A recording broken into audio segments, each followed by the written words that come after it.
রাজ্যসভায় জহর সরকার তৃণমূল কংগ্রেসের সাংসদ ছিলেন তিনি, একটা সময় তিনি ইস্তফা দেন। আপনাদের মনে থাকবে যে আরজিকর কাণ্ড যখন যাকে কেন্দ্র করে উত্তাল হয় গোটা বঙ্গ রাজনীতি এবং জাতীয় রাজনীতি, সেই সময় তিনি ইস্তফা দেন এবং সেই ইস্তফা দেওয়া পদে এবার তৃণমূল কংগ্রেস তাদের প্রার্থী ঘোষণা করলেন। সিপিএম থেকে আসা ঋতব্রত বন্দ্যোপাধ্যায়কেই প্রার্থী করল তৃণমূল কংগ্রেস। আর এরা 2014 সালে ঋতব্রতকে রাজ্যসভায় পাঠিয়েছিল সিপিএম। তৃণমূলে যোগ দেওয়ার পর আইএনটিটিইউসি রাজ্য সভাপতি হন এবং তাকে শুভেচ্ছা জানিয়েছেন অভিষেক বন্দ্যোপাধ্যায়। আরজিকর কাণ্ডের আবহে গত সেপ্টেম্বর মাসে রাজ্যসভার সাংসদ পদ ছেড়েছিলেন জহর সরকার, যার জেরে অস্বস্তিতে পড়ে তৃণমূল।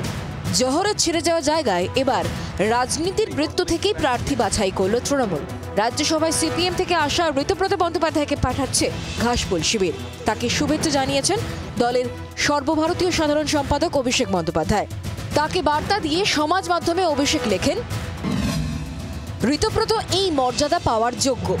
রাজ্য জুড়ে দলের সংগঠনকে শক্তিশালী করা এবং ট্রেড ইউনিয়নের কর্মীদের জন্য তিনি নিরলস পরিশ্রম করেছেন। সময় লাগতে পারে, কিন্তু পরিশ্রমের দাম সব সময়ই পাওয়া যায়।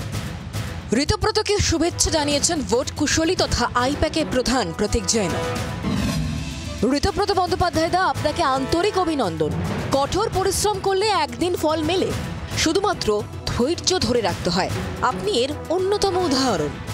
আমরা রবীন্দ্রনাথের লোক, মানে আমাদের জাতির পরিচয় রবীন্দ্রনাথ, তাই রবীন্দ্রনাথের কথা ধার করেই বলতে চাই দিদির উদ্দেশ্যে যে তব চরণে নত মাথা, যে সুযোগ উনি আমায় দিয়েছেন।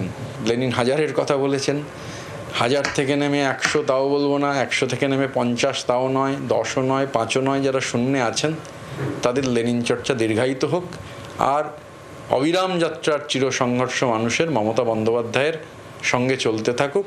মমতা বন্দ্যোপাধ্যায় হ্যামলিনের বাসিওয়ালা হিসেবে বাংলাকে পথ দেখান। একসময় সিপিএম এর পোস্টার বয় ছিলেন প্রয়াত প্রাক্তন মুখ্যমন্ত্রী বুদ্ধদেব ভট্টাচার্যের ঘনিষ্ঠ হিসেবে পরিচিত ঋতব্রত। 2014 সালে তাকে রাজ্যসভায় পাঠিয়েছিল সিপিএম। অবশ্য পরে তিনি যোগ দেন তৃণমূলে। তবে তৃণমূলে যোগ দিলেও ঋতব্রতকে তাড়া করছিল তার অতীত। কারণ 2011 সালে তৎকালীন অর্থমন্ত্রী অমিত মিত্রকে নিয়ে অর্থ কমিশনের বৈঠকে যান মুখ্যমন্ত্রী মমতা বন্দ্যোপাধ্যায়। সেই সময় বিক্ষোভ দেখায় বাম ছাত্র সংগঠন, তার নেতৃত্বে ছিলেন ঋতব্রতই। তবে 2021 সালে তাকে দলের শ্রমিক সংগঠন আইএনটিটিইউসির রাজ্য সভাপতি করে তৃণমূল। দলীয় সূত্রে জানা গিয়েছে, শ্রমিক সংগঠনের দায়িত্ব নিয়ে উত্তর ও দক্ষিণবঙ্গ চষে ফেলেছিলেন তিনি। চা বাগান এলাকায় বিজেপির বারবারন্ত, তৃণমূল সেই মিথ ভেঙে দেয় ধূপগুড়ি ও মাদারিহাট বিধানসভা উপনির্বাচন জিতে। এর পেছনে ঋতব্রতের ভূমিকা রয়েছে বলে ঘাসফুল শিবিরের একাংশের মত। তারই পুরস্কার তিনি পেলেন বলে মনে করছেন রাজনৈতিক মহলের অনেকে। ঋতব্রত বন্দ্যোপাধ্যায় একটি আদর্শ এমপি, রাজ্যসভায় অত্যন্ত ভালো পারফরমেন্স ছিল। তৃণমূল কংগ্রেসে যোগদানের পরেও অত্যন্ত দক্ষতার সঙ্গে সাংগঠনিক যা যা অ্যাসাইনমেন্ট ওকে দেওয়া হয়েছে সেই সমস্ত অ্যাসাইনমেন্ট অত্যন্ত ভালোভাবে পালন করে চলেছে। প্রথমেই তাকে অভিনন্দন জানাচ্ছি। আমাদের সঙ্গে তো ব্যক্তির লড়াই নয়, রাজনীতি একটা ভাবনার সঙ্গে একটা ভাবনার, একটা কর্মসূচির সঙ্গে আরেকটা কর্মসূচির লড়াই। ব্যক্তিগত সংঘাতের জায়গায় তো রাজনীতি নয়। তো ঋতব্রতকে তারা পাঠাবেন কি পাঠাবেন না, এটা তৃণমূল কংগ্রেসের ব্যক্তিগত বিষয়। বরাবরই বাগদি হিসেবে পরিচিত ঋতব্রত, রাজ্যসভার সাংসদ হিসেবে অভিজ্ঞতাও তার ঝুলিতে। আরজিকর কাণ্ডের মধ্যেই নানা প্রশ্ন তুলে ও ইস্তফা দিয়ে দলকে অস্বস্তিতে ফেলে দিয়েছিলেন জহর সরকার। তাই তার বদলি হিসাবে রাজনীতির লোক ঋতব্রতই এবার তৃণমূলের পছন্দ।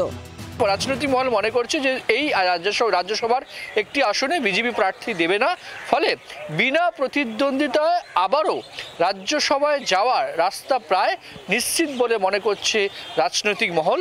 জি24 ঘন্টার জন্য ক্যামেরায় নবীন দাসের সঙ্গে প্রবীর চক্রবর্তী, কলকাতা। বাংলার আওয়াজ, বাঙালির আবেগ, জি24 ঘন্টা।